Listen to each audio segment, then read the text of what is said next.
सावित्रीबाई फुले अहिल्यादेवी होळकर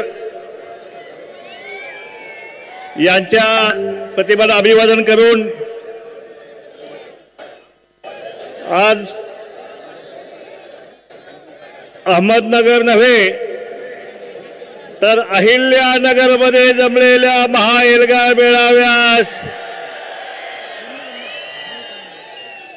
अहिल्यानगर करायचं ना। भुजबळ साहेबांना विनंती आहे, एखाद्या कॅबिनेटमध्ये आता पुढच्या हे अहमदनगर जे आहे त्याचं नामकरणाची मागणी अनेक वर्षापासून आहे। ती येणाऱ्या कॅबिनेटमध्ये जी आहे त्या माझं सोमवारीच कॅबिनेट आहे, त्या ठिकाणी आपण ठराव मांडून या नगरकरांचा अहिल्यानगरच्या नामकरणाचा समारंभ जो आहे तो या ठिकाणी साजरा करावा अशी मागणी पहिल्यांदा आपल्या वतीनं करतो। व्यासपीठावर उपस्थित ओबीसींचे योद्धे, ओबीसींचे मसीहा, तुम्हा सगळ्यांचे नेते आदरणीय छगनरावजी भुजबळ साहेब, या ठिकाणी उपस्थित महादेवरावजी जानकर, गोपीचंद यायचे वाटता, येणार आहेत ना? येत आहेत गोपीचंद येत आहेत।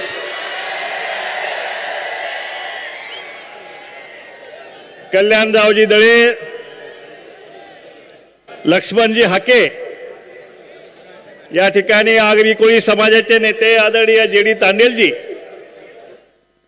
शब्बीरभाई अन्सारी व्यासपीठावर उपस्थित, या ठिकाणी संयोजन समितीचे सगळे नेते मंडळी आणि लाखोंच्या संख्येनं या ठिकाणी या एल्गार महामेळाव्यास उपस्थित असलेल्या ओबीसी भटके विमुक्त आणि बाल बंधू आणि भगिनीनो,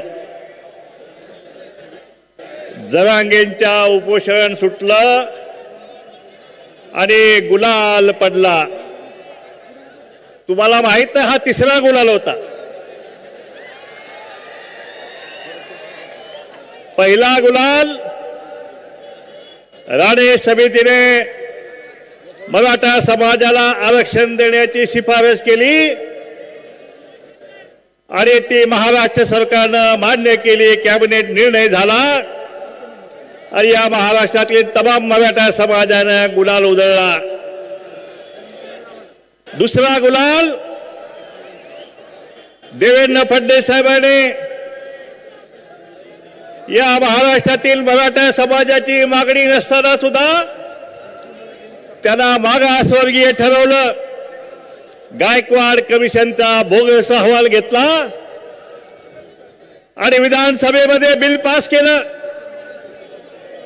की हा मराठा समाज मागा असलेला आणि त्याला 16% आरक्षण दिलं।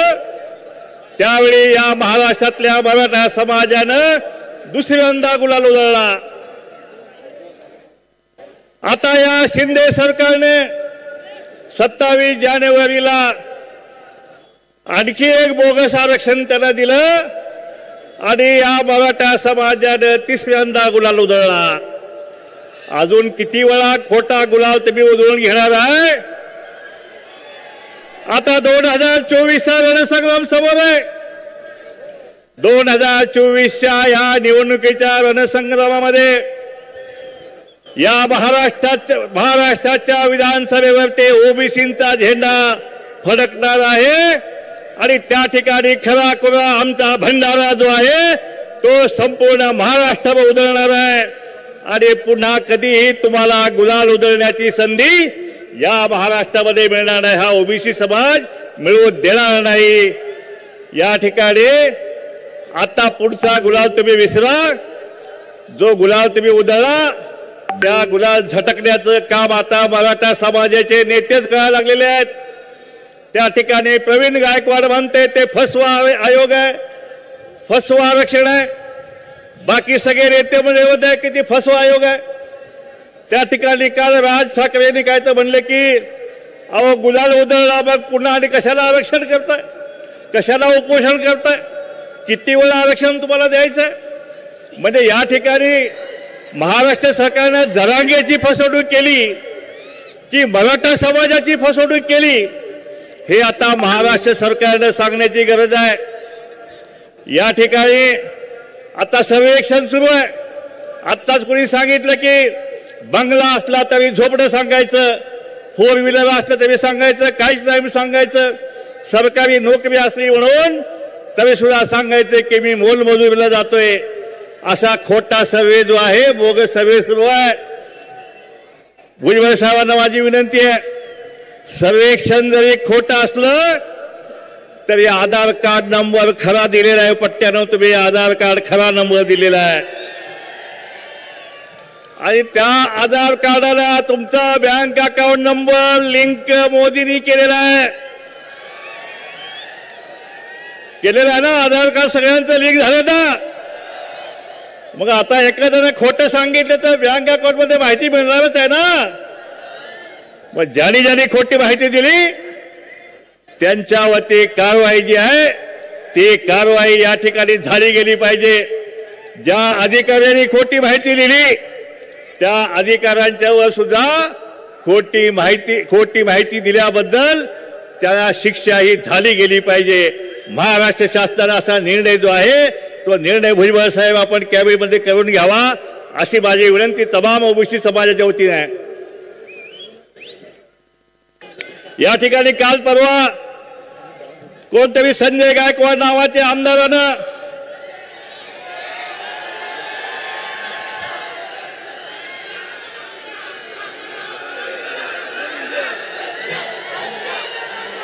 (2024) निवडणुकीत या गायकवाडला आपण लाता घालणार का नाही? ह्याला आता लाता घालूनच बाहेर काढायचं आहे. म्हणून मी या ठिकाणी सांगतोय की 2024 ही तयारीला लागा. या ठिकाणी आपल्याला ओबीसींचं सरकार आणायचं आहे.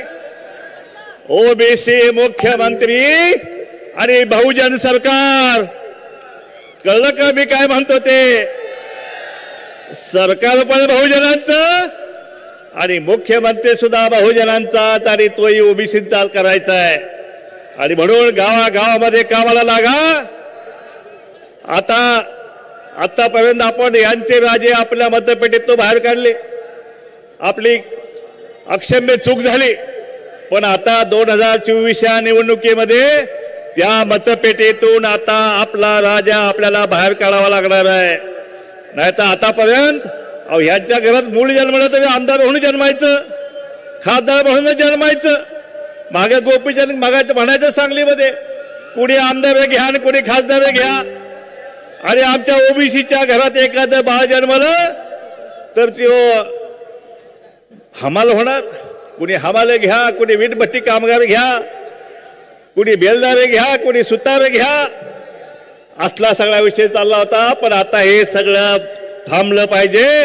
आता चावडीवरती तेली माळी का कोळी कोष्टी कुबा धनगर वडा राबोशी आज या ठिकाणी एकत्र झाले तर महाराष्ट्राच्या एका आपण ग्रामपंचायत मध्ये या मराठ्यांचा साधा सरपंच पण होणार नाही. आमदार तर लय लांबची गोष्ट आहे, खासदार तर लय लांबची गोष्ट आहे. आणि म्हणून आता तुम्हाला संधी येत आहे. व्हा एकत्र, दलित ओबीसी मुस्लिम सगळ्यांना सोबत घ्या आणि मतपेटीवर हल्ला करा. आणि त्या मतपेटीतून फक्त ओबीसीचाच राजा बाहेर काढायचा एवढा निर्णय जो आहे तो आपल्याला आजच्या सभेतून या ठिकाणी करायचा आहे. आपली मतं फक्त ओबीसीलाच द्यायची का मला सांगा? आपली मतं फक्त ओबीसीलाच द्यायची. एकाही आता हा प्रस्थापित जो आहे त्याला द्यायचे ना. मोठे भाऊ आता म्हणते तुम्ही धाकटे भाऊ, आम्ही मोठे भाऊ, वारे मोठे भाऊ. सगळा वाटा तुम्ही घेतला आणि घाटा मात्र आमच्या वाटला दिला तुम्ही. आता आम्हाला चालणार नाही.